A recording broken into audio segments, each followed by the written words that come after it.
Keputusan Kasubsi Pelayanan Tahanan Rutan Kelas 2B Kota Agung Kabupaten Tanggamus, Prameswari untuk menutupi dugaan korupsi uang makan tahanan dengan membodohi wartawan, berakhir blunder. Kasus ini harus mendapat atensi khusus dari Kantor Wilayah Kementerian Hukum dan Hak Asasi Manusia Provinsi Lampung, agar slogan zona integritas anti korupsi tidak sebatas jargon. Karena faktanya, praktek-praktek liar yang merugikan keuangan negara masih lancar beroperasi, bahkan menyasar anggaran untuk belanja makanan para tahanan.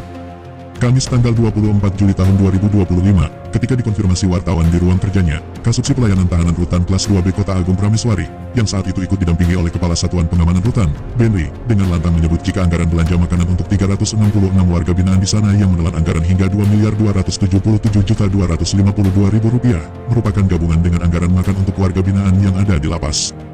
Sedangkan dari penelusuran yang dilakukan media ini, diketahui jika lapas kelas 2B Kota Agung memiliki anggaran untuk belanja makanan warga binaan sendiri yang nilainya sebesar Rp2.988.560.000. Pernyataan dari Kasubsi Pelayanan Tahanan Rutan Kelas 2B Kota Agung, Prameswari secara tidak langsung menjadi penerang soal bagaimana praktek korupsi di sana masih tumbuh dengan subur. Sebab, dari keterangan sumber yang diperoleh media ini, diketahui jika jatah makanan yang diberikan kepada tahanan setempat sangat tidak layak dan sangat tidak manusiawi. Maka wajar jika banyak kejadian warga binaan di Rutan Kelas 2B Kota Agung yang memburuk kesehatan dan akhirnya meninggal dunia. Seperti yang baru terjadi pada tanggal 28 Juni tahun 2025 lalu, di mana ada seorang tahanan yang akhirnya meninggal dunia di Rumah Sakit Batin Mangunan. Selain itu, pernyataan yang dikeluarkan oleh Kasubsi Pelayanan Tahanan Rutan Kelas 2B Kota Agung merupakan bentuk pembodohan publik, di mana sebetulnya sudah jelas perbedaan status penghuni dan tujuan penahanan antara rutan dengan lapas.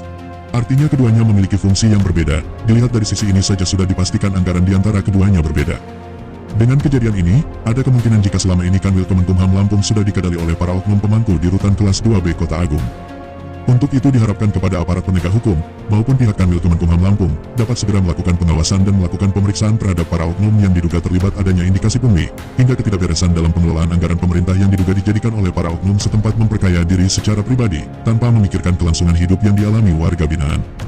Kasus yang sangat menarik ini akan terus dikupas secara mendalam edisi mendatang.